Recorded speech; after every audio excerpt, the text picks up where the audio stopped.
Hello, White Sox fans, and welcome into another edition of the Sox On Tap podcast. It's Tony Marchese alongside NWI Steve. It's been a little bit, Steve. How are the vibes over there?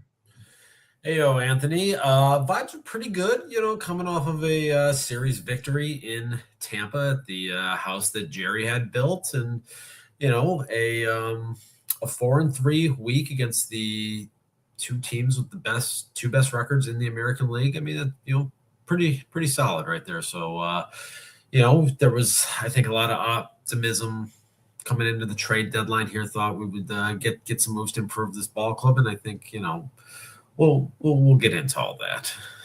Yes, we will. And before we do, make sure you're following the show at Sox On Tap. Follow On Tap Sportsnet at On Tap Sportsnet. Subscribe to our YouTube, also On Tap Sportsnet. You can tune in here, get in the comments, and interact with us while we're on these airwaves. Steve, we got a lot to talk about. A short amount of time to do it, getting off to a little bit of a late start here. So I want to fire away at a couple of things. And you mentioned a pretty decent week here in White Sox baseball. Obviously, you had the 4-game series against the New York Yankees, or as you like to call them, the Jankies. And you got to take in, I believe, at least one of those ball games, maybe two. And it was a rough start to that series, Steven. Sox dropped the first two to New York, 9-5 on Monday, a 3-2 loss. I thought they could have probably eked that one out on Thursday. And then you had what was that? Sorry. Wednesday, 6-5 loss, 2-1 win there on Thursday. And then what was that? Friday was 6-1. I believe you were at the Friday game, Stephen, if I do recall correctly. I was not at the Friday game because the Friday game was in Tampa. Friday was in Tampa. I'm looking at that's what's weird. I was at the Monday, Tuesday, Wednesday, Thursday. You were at the Thursday game on Thursday. You were at the Thursday 2-1 victory. Yeah. I was there with a friend of the show, Dr. Narav Shah. We decided to hold a little corporate meeting. Corporate Steve doing corporate things of that nature. And corporate Steve brought home a win there. He did. To tie the series. So, any takeaways from that Yankees series, Steven, that you wanna write home about? There were obviously some frustrations from a pitching standpoint in there. Like Noah Schultz looked really good the first time through the order in that series. I can't remember if that was the Monday or the Tuesday at this point here. Would have been the Tuesday game, and then everything just kind of fell apart after that.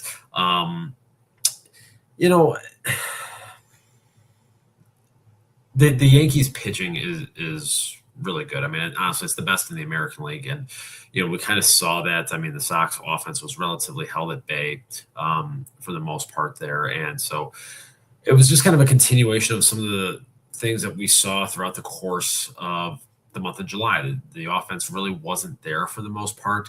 I think coming into the last day of the month, the team ranked, I want to say 28th in baseball in home runs, 26th in on-base percentage, like 25th in slugging. So just a radical departure from what we've seen for much of the season here from this team offensively. Now, we did see them rebound and kind of get back on track this past weekend in Tampa, and hopefully that is a sign of things to come, although it is going to get very difficult here as we've got another very challenging week coming up in front of us here.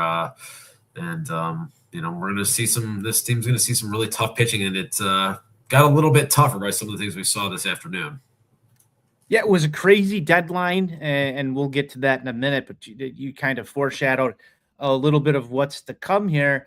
You got a 3-game set in Boston, and then the Sox return home on Friday for a 3-game set with the Cleveland Guardians, and that's probably going to be series of the year. It feels like as this team, there's no probably about it.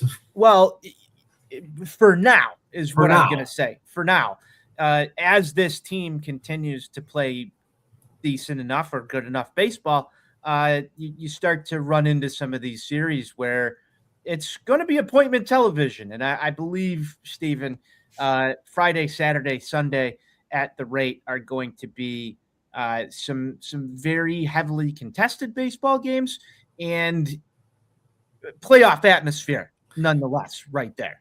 The mood is going to be very tense. I will tell you that. These games they're not going to be for the faint of heart. I think, and you can sit there and you can say that it's good to like actually have meaningful, stressful baseball games to be able to attend again for the first time since late August, maybe the first couple of days of September of 2022. But it's going to be a very stressful weekend next week. But before we get to that, I mean, obviously you gotta find a way to scratch out at least one victory in Boston against the Ginger Sox, who are the hottest team on the planet right now. They absolutely are the hottest team on the planet right now, and a team that before they had played the White Sox at home, they were scuffling a little bit. The Sox had a chance to kind of put them out of their misery. They came into that, riding a little bit of a win streak, and they accelerated that, swept our White Sox, and they've continued to win games since then, Stephen. It's been really interesting watching what's transpired in Boston.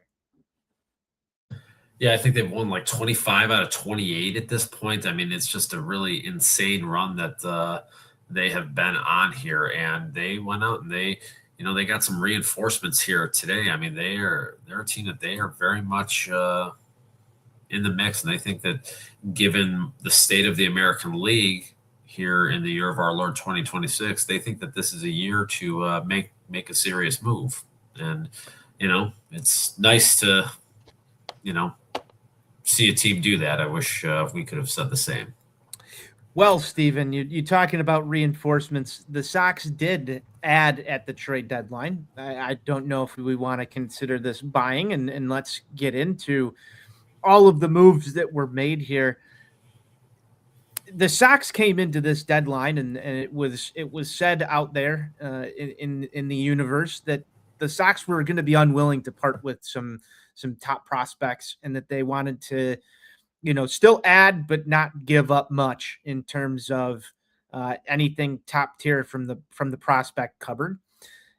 And that was sort of the motto going into things. I think I kind of am a little bit underwhelmed. I think you probably are as well with some of the moves that were made. The first one being we've got Castillo coming into the rotation from Seattle. His pedigree is fairly well known. He's had playoff experience. He's had some really good seasons this year. Not so much out there in Seattle, though. Steve, Sox send Sir Anthony Dominguez. I'm forgetting who else went in that deal, but the main name, in my opinion, would have been Sir Anthony Dominguez going back over to Seattle and there to offset some costs. Sir Anthony Dominguez, Nolan Jones, and Boston Smith. Boston Smith. Yes, that's the catcher. And people lost their fucking minds about, trading Boston Smith when like 90% of them didn't even know he existed. I was going to ask you this question. Did you know who Boston Smith was like 2 weeks ago? Were you following him? No, I can't really say I've been paying very much attention to the Birmingham Barons this year. Well, you were a big Barons guy a couple of years ago. I was a Barons guy in 2018. Yeah. I mean, that's true. But when was Project Birmingham? I'm much more interested in knowing what's going on and being heavily invested in what's going on in Chicago versus what's going on in Birmingham or Charlotte or Winston-Salem or Kannapolis. White Sox Project Birmingham program was in August 2022. Okay. Yeah. They had a YouTube video called "A Glimpse into the Future," Project Birmingham official trailer. But when I was there in August of 2018, I got to see Dylan Cease take the mound for the Barons. Eloy had just gotten called up to Charlotte like 3 or 4 days before I got down there. Darn it. I think I don't know that there was really anybody else of consequence to rebuild 2.0 that was there. I think Zach Collins was. I can't remember if he was there or not, to be completely honest with you.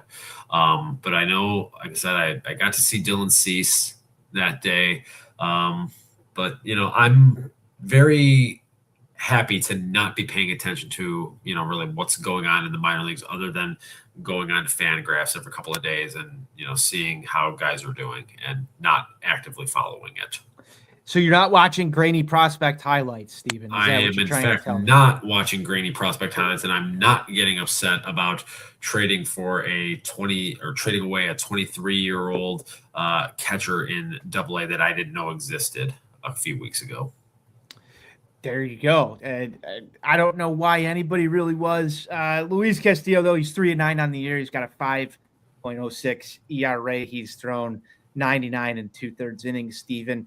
There was one thing that you mentioned about Castillo the other day after this acquisition, and that's something about him getting, what is it, like 18 outs or something, somewhat consistently. That may or may not actually help this ball club in the long run down the stretch here.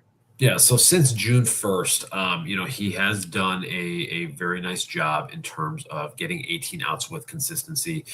He did have a rocky start against the Dodgers. I think that might have been the last time he took them out for the Mariners, but a lot of people have tough outings against the Dodgers. It's a thing that it happens. Prior to that, he had been throwing the ball considerably better. There are some things, obviously, to be concerned about. The strikeout rate has declined precipitously. The home run rate has gone up quite a bit, and his home road splits are a little alarming, to be completely honest with you. If you go to his Baseball Savant page, there's a lot of blue on there, and that's not really a good thing. This deal overall, and it's kind of weird, like, that morning on Saturday when that deal was made, like, I was sitting having my coffee in the morning and everything, and I was thinking, like, is Luis Castillo a guy that maybe they're gonna maybe take on that contract and everything? Now, obviously, I don't have a forum to publicly express these kinds of random thoughts that come into my head before I'm fully caffeinated and things of that nature.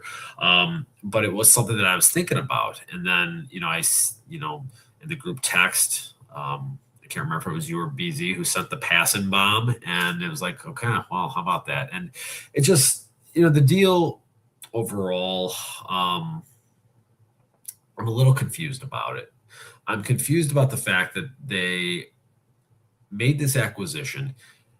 You send Dominguez over, and so you're getting his money off the books right there. Now, Castillo's owed $22 million this year. So, you send Dominguez, that offsets some of the money. And then you throw in 2 minor leaguers, and then you give the Mariners $5 million. I'm struggling to understand why the cost was what it was. I mean, if you're absorbing... I'm there with you. This trade really did make a lot of sense to me. If you're taking on all of the contract, why are you having to give them another minor league? Why are you having to give them Boston Smith? Why are you having to give them $5 million? The performance this year does not warrant that type of return, in my opinion. And, so it's just very confusing to me. And it obviously begs the question, like, okay, obviously Bannister and company believe that there's something that they can fix. And, the controllable aspect through 2027 and this 2028 vesting option, I guess the moral of the story is you better be right that you can turn this around, and that, coming to a much smaller hitter-friendly ballpark, that he's going to be able to give you that 18 ounce with consistency. So it is going to be very interesting to see. He's going to be tested right away. His first start in the Sox uniform on Thursday at Fenway Park, and going up against a very hot hitting team. So we'll see what he's got. Now, unfortunately, I'm not going to be able to take in much of that ball game, as I have corporate duties down in Indianapolis, and who knows? I mean, I might make my way over to the state legislature to see what I can do to prevent a second football team from coming and infesting my home state. But that's not why you called.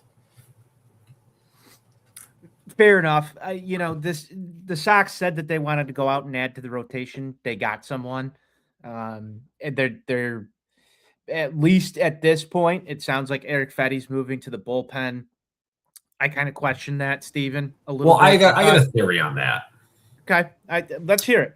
I think that, they obviously can't DFA Fetty because somebody will pick him up. He's not going to clear waivers. Okay. No. And I think that the idea here is in Noah Schultz being his first year in the rotation, there's an innings limit. We don't know what that number is. I really think that the two of them are going to be used as a piggyback. Okay. So, how that plays out, in the end, remains to be seen. But I really think that the idea here is to piggyback the two of them together.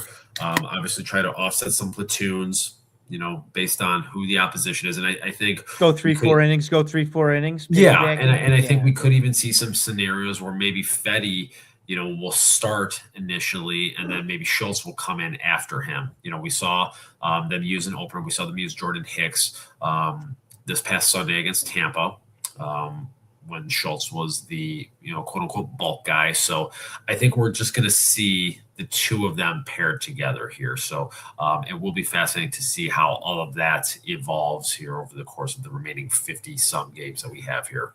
Yeah, I'm not opposed to that because obviously, as you mentioned, Noah Schultz is going to run into an innings limit at some point. Obviously, we don't know what that is yet, but just a quick look at the baseball reference page. He's only at 65 innings right now. Where do you think he winds up? Somewhere near 100? I think 100 is probably the number because I don't know that he's ever thrown even this many. Like, what's the most innings he ever threw in the minors? I'm trying to grab his minor league stats here. And then you also have to factor in his AAA innings this year. Yes, you do. So in Charlotte this year, he threw a total of 23 innings. That puts him at 88. Yeah. And so the most innings he's thrown in professional baseball came in 2024, and it was 88 and a third.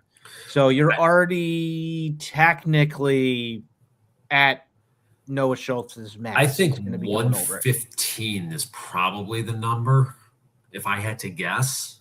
Okay. And we keep hearing these things about, Hagen Smith and Tanner McDougal will factor into things at some point this year. So I think they are going to be very judicious with how they Drew Thorpe. I was saving him for later because I got another half-cocked theory.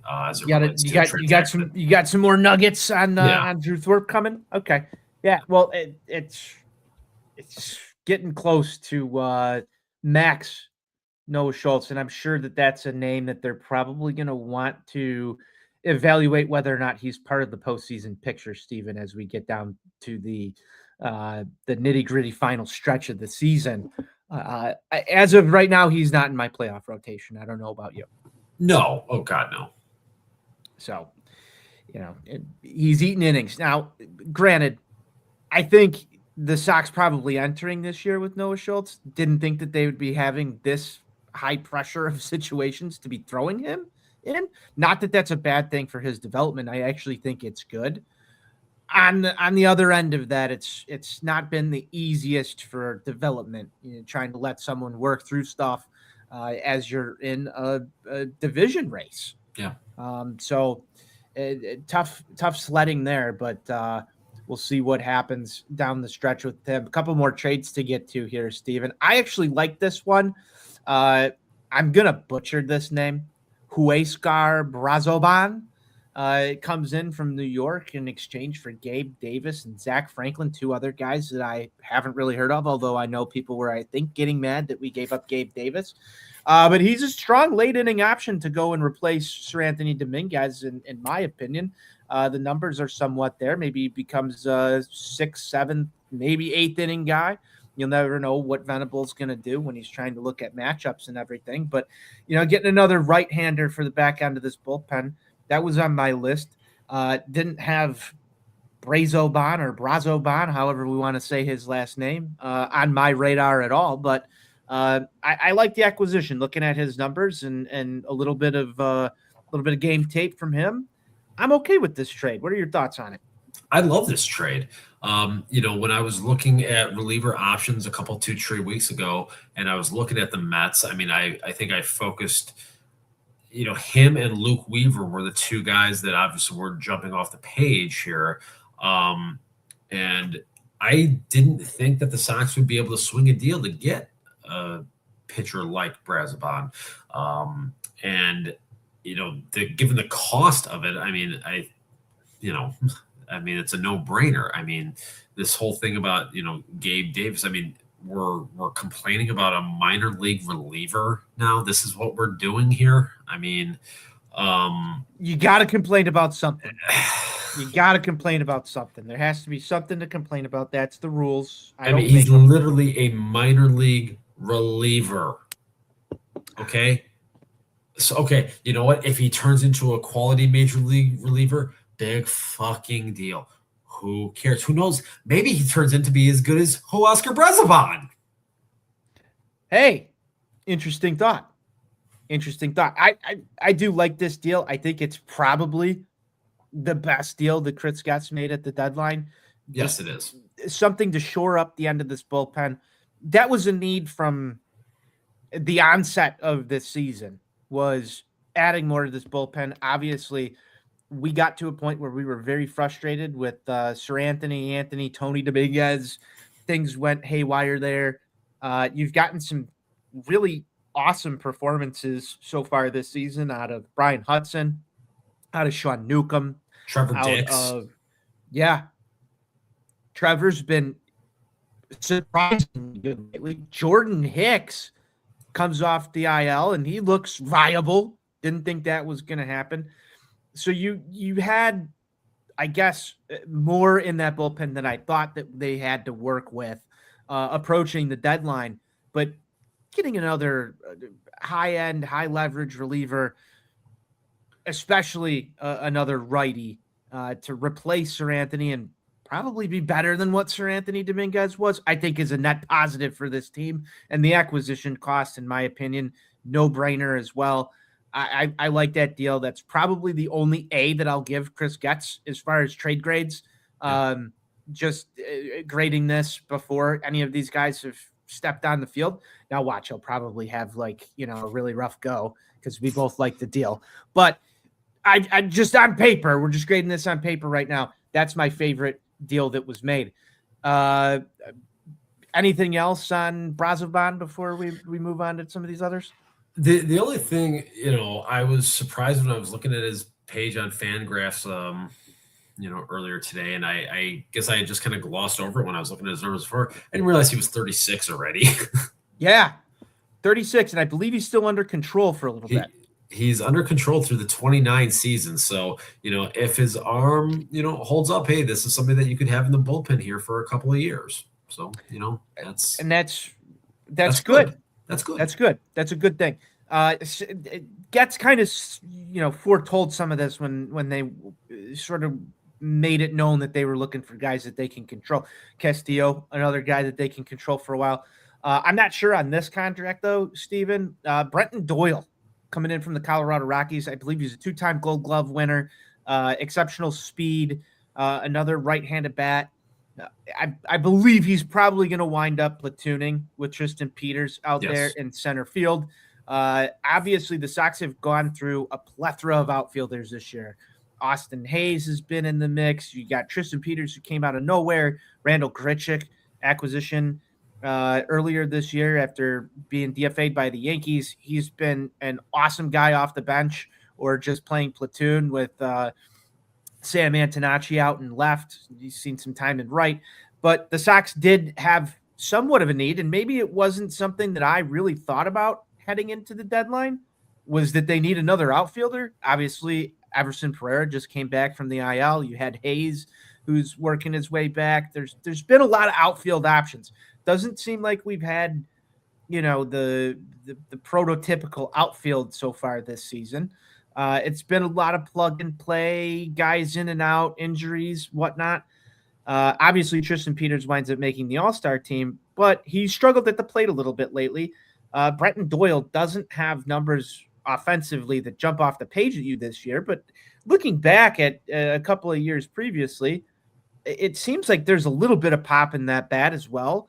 And obviously, I think that they were really targeting defense here with this altogether, because we've seen Venable, move guys in and out of the lineup at a higher clip, I feel like, than we've seen White Sox teams do in years past. So wasn't really asking for a center fielder, but we got one.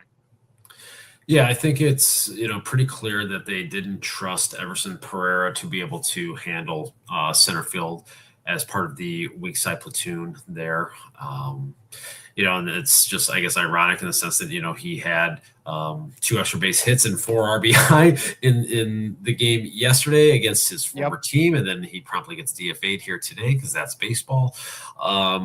Brenton Doyle, as you mentioned, was a guy that multiple time Gold Gloves, and doing that in Colorado, which is one of the most expansive outfields in all of Major League Baseball. And his defensive metrics have taken a step back here this year. There's been some injury issues with him, but I'm assuming maybe the thought process is putting him in a smaller outfield, being able to cover that kind of ground in late game situations there. Or as you mentioned, Will Venable likes to empty out the bench very frequently here. So, and then just having another speed guy there, it's an interesting move, I guess. It's like you said, it's not one that I don't think anybody was really asking for or expecting.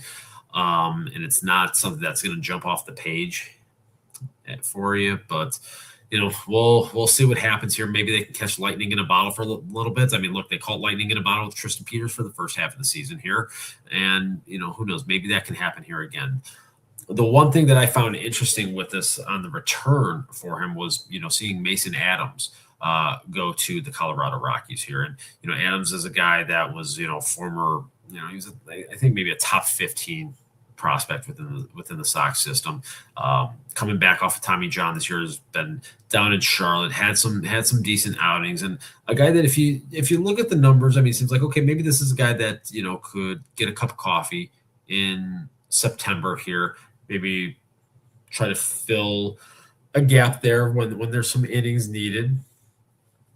And I think the inclusion of him in this deal, to me, just kind of signals that they probably view Drew Thorpe as being closer and ready and more viable than him, because we've seen Drew Thorpe a couple of starts down in Birmingham. He's supposed to make his next start in Charlotte here in the next couple of days. And to me, that just signals that they must really like what they've seen from him thus far in his return, coming off of God, we haven't seen him throw since August. It's been damn near 2 years since August of 2024. I believe that was Tommy John, and then an appendectomy and a bunch of other things that have kept him sidelined. Drew Thorpe is the forgotten man in the White Sox organization right now. So that's it's an interesting thought process you got going here. Yeah, so it'll be interesting to kind of see how he continues to develop here. And again, I think that to me, just on the surface, if they were willing to part with Mason Adams, and look, Mason Adams was never going to be like a huge needle mover to begin with, but that just seemingly to me is like, okay, hey, we think Drew Thorpe is going to be ready sooner rather than later. And we think he can be more impactful than what Mason Adams can give this team here in 2026 and even beyond. So just something to keep an eye on there. And as we talked about with the discussion with Noah Schultz, there's going to have to be some innings that are going to need to be covered here. And a lot of the talk from, Chris Getz, like I said, in recent days here, is about Hagen Smith and Tanner McDougal coming up and seeing action at some point for this team as we wind down here on the remaining 51 games of the 2026 season. I would anticipate Drew Thorpe is factoring into that equation very heavily now, personally. I think he will too. It's kind of high time we see what Drew Thorpe can do. That said, I've got thoughts on Hagen Smith, Tanner McDougal, and where we're at in this race right now. And I don't know. I don't know what the White Sox will wind up doing with that, but I would hope that there's a bit of a short leash after what we saw so far this season with Noah Schultz. It's not really time to play experimental stuff, in my opinion, Steven. I don't know if you agree with that or not, but I very much agree with that. I think we're at a point where this team needs to try to create as much certainty in an uncertain game as you possibly can. Yes. And so, I'll ask your questions after we get to this final trade here on overall feel. But last one today, Joey Bart, incoming from your Atlanta Barbs. He's here to help with Kyle Teal being sidelined. I saw earlier today, I believe Chris Getz said unofficial date they're looking for Kyle Teal to be back is September 1st. That's going to create, I would think, a Joey Bart, Kyle Teal tandem. Edgar Caro sent back down. He had his second walk-off hit of the season. He's got two now, just last week.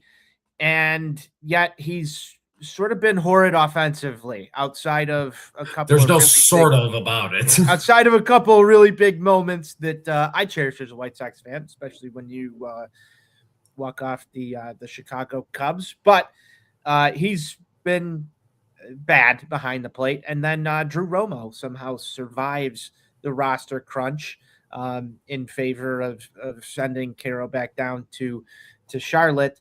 Outgoing in that trade is Duncan Davitt. Again, here's another move where you're sending off, prospect for someone who can help you now. I get it. I just wish this move was a little bit sexier, Steven. Not that you wish his name was Tyler Stevenson. Potentially, yes. Or Adley Rutschman. Or, shoot for the stars. Flags fly forever. That's what we wanted to see here. Joey Bart was someone that I really liked in 2018 as a potential draft pick. Coming out of Georgia Tech. Coming out of Georgia Tech, my brother's alma mater. I'm not a big Ramblin' Wreck guy. I'm not really upset about this one, but I also think that they could have aimed a little bit higher than Joey Bart right now. It's just very meh. Does it provide marginal improvement over what has been a historically bad catching tandem to this point? Sure, but is this going to be anything that's going to really tip the scales for this team? No. Again, I think maybe you're hoping to just catch lightning in a bottle for 50 games here, and or you catch a Jeff Blum. You never know. Well, I mean, that there could be that, or hey, you never know. I mean, Drew Romo had 5 or 6 big games up until Memorial Day, and if you can get that from Joey Bart now at this point in the year, you obviously take that. He's a standard backup major league catcher. There's nothing sexy about him. I mean, this is a guy that was a number 2 overall pick. When he was coming out of Georgia Tech there, and just never lived up to the fruition. I mean, he was supposed to be the heir apparent to Buster Posey in San Francisco, and that just never worked out. And he's had a couple of decent seasons. He had a really good year in Pittsburgh a few years back, but he's just never really put it all together for any level of consistency at the big league level. Not terrible by any means. And again, certainly an upgrade over what we've seen from Edgar Caro, who just has completely backslid in every aspect of the game. I mean, you go back to, a year ago, you thought that there was something there that at least could be just an average major league catcher. There's nothing he's doing right now that warrants a major league roster spot, and that's very concerning. Because remember just a year ago, everybody's like, well, hey, we've got the catching position solved between him and Teal. Well, I'm not so sure about that. Newsflash, they really didn't. Baseball's an interesting sport. But yeah, this is a guy that, this catching tandem had their own bobblehead this season. Yeah. Yeah. I mean, that was marketed early on in the year, and thank God it was. But like, boy, has that gone downhill pretty quick. So, you didn't expect entering this season, and I would say one of the most improbable things when we started the season would be that the White Sox needed to go out and acquire a catcher because Edgar Caro and Kyle Teal would be. I mean, one of them is unable to play, and the other one just flat out has Stinks. not played good. Stinks is a good word for it. That was not on my bingo card at all. Was that the Sox were going to need to go out there and acquire catching talent at the 2026 MLB trade deadline, Stephen. They addressed it. I'll give my thoughts on this, and then I'll let you sort of take yours away. The Sox did address needs. Chris Getz addressed needs. Did he address them in the way that I wanted him to? Absolutely not. I wanted at least one big move that was like, okay, we've got, a guy. Brazoban's probably the closest to that, but that's a back out of the bullpen reliever. He's not going to play every day. I wanted either a starter, front of the rotation starter, maybe 1-2, or someone to inject into this lineup, be it, Stevenson, Adley Rutschman, some that would have signaled like, all right, we're fucking going for it. We already know that they're going to try and, take this AL Central, but I don't think that they really addressed everything. And when you look in relation to what some of the other teams did at this deadline, I wonder what a Billy Carlson would have fetched you. I wonder what some of these higher tier prospects could have fetched you at this deadline, given the environment we saw. Look at the Tarek Skubal trade, for instance, and what it costs to go give some stuff up and go get someone. Not saying that the White Sox were going to ever be able to deal in the division and make that trade, but there were other names that were out there that are a little less, than Tarek Skubal that you probably could have been a little bit more aggressive for and increased your chances of winning some more baseball games. You look at what Cleveland did. You look at what Minnesota's done. You look at a team like the Cubs, who's gone out and acquired multiple arms. I don't think Minnesota really did anything to move the needle. I don't know where people are to me, Dean, don't call me Cosmo Kramer, and I know that there was they get Jeff Hoffman, who was pitching like ass north of the border. I think they might have added one more relief, or they got AJ Minter from the Mets. Like, to me, that's not moving the needle. Okay, that's fair enough. I don't.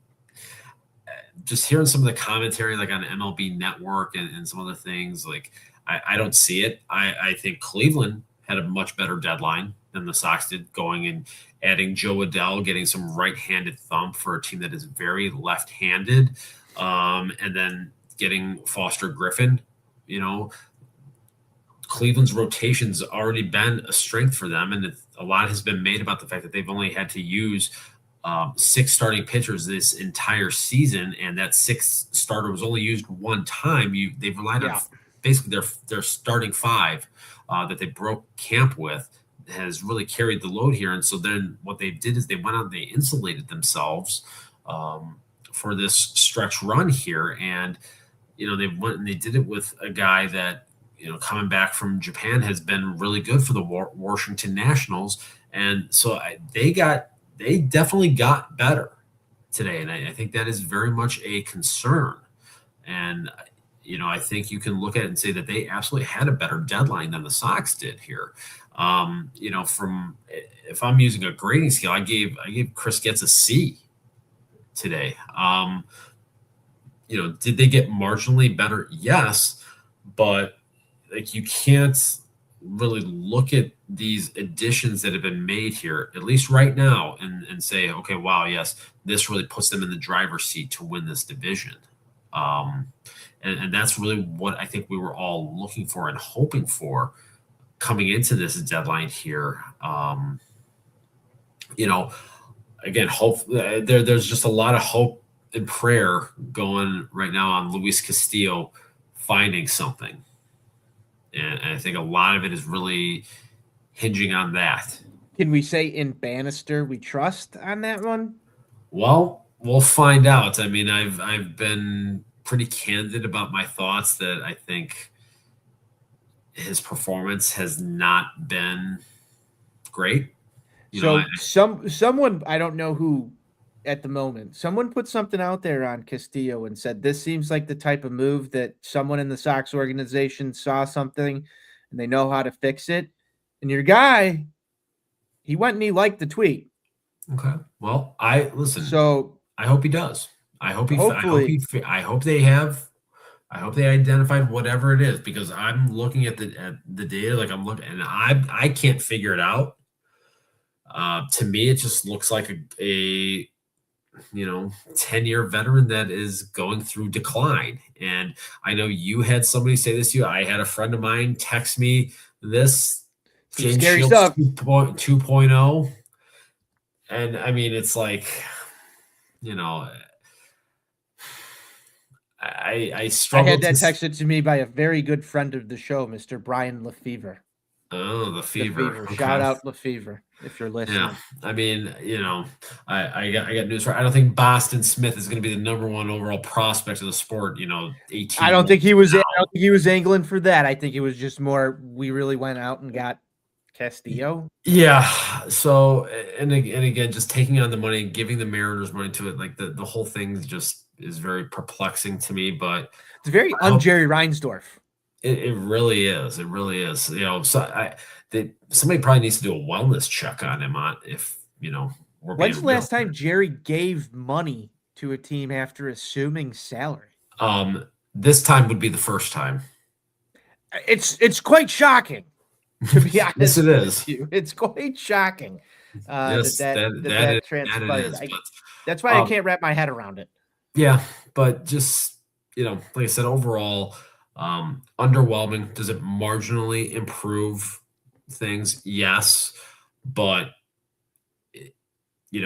I think we all kind of had higher expectations for this now. And again, we say this without really knowing what the market really was ultimately. Like we look at some of these deals, like the deal that the Cubes made to get Clay Holmes and Tyrone Taylor. Like they gave up a top 100 prospect to get Clay Holmes, who's injured right now and is a rental for this year. I mean, that's a very steep price to pay.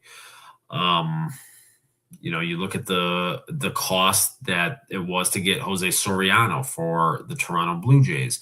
That was a top 100 prospect, plus I think it was 3 others.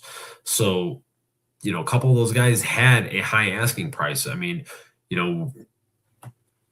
I don't know that I would feel great about. Could Jacob Gonzalez maybe have fetched you a top 3 starter? I know that's a sore subject for you. I don't think he could have. I mean, he maybe could have gotten you a better backup, maybe got you a better catcher, or maybe gotten you a better right-hand hitting center fielder.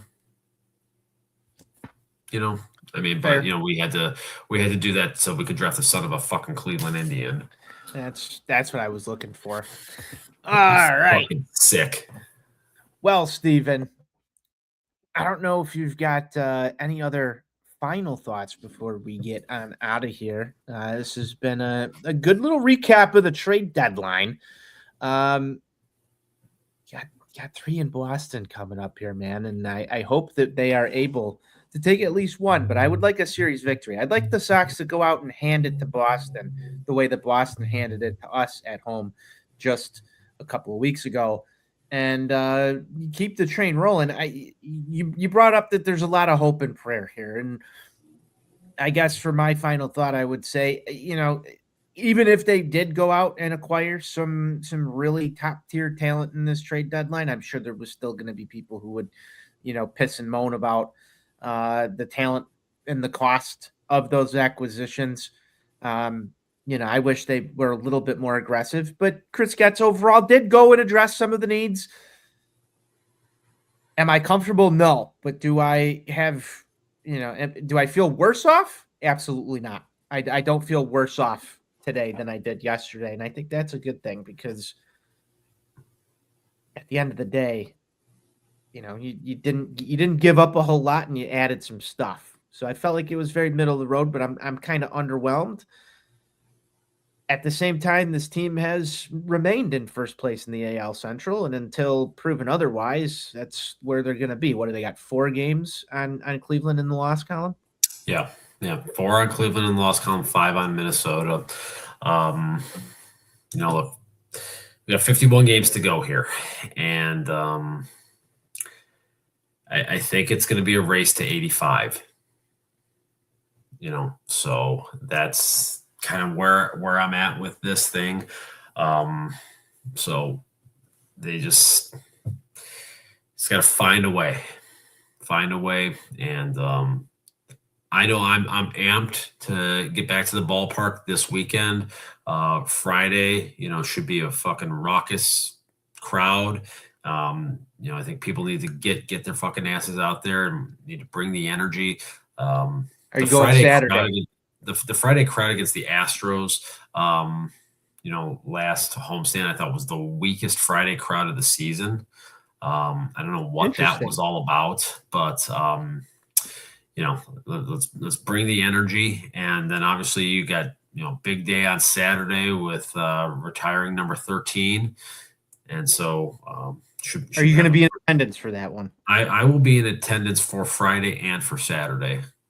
Very nice. So, I should say Friday, barring any kind of, logistical nightmares, me getting home from the 317 area code. But, that is the plan here. So, my nephew, my oldest nephew has got his high school graduation party on Saturday. Real tremendous scheduling on the part of my sister on that one. I've already had the powwow with him. Hey, I'll come by for an hour and a half, get you your envelope, and then I'm getting the fuck out. There you go. You got things to attend to. Saturday, I believe, is already sold out, as well as parking. So if you're looking for tickets to that, good luck. And then Sunday, there's a Shoeless Joe Jackson bobblehead. That does look pretty sweet. Giveaway that looks pretty sweet. And then you got the Pope hat coming on Tuesday. Got a series against the Reds coming up. That game's also sold out as well now. Yes, I believe that game is sold out. I think I'm going to be in attendance for that one. Not quite positive yet, but might have a ticket already secured for that. We'll see if my brother Thomas can come through.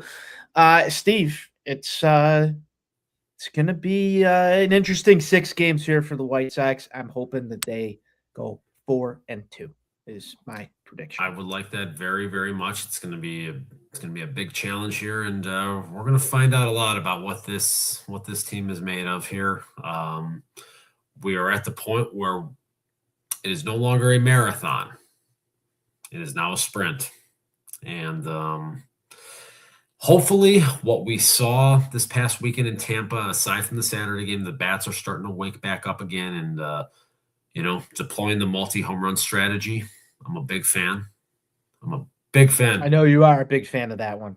So I'd like to see some more of it. I would like to see some fireworks, and I'd like to hear stroking a lot this next weekend coming up.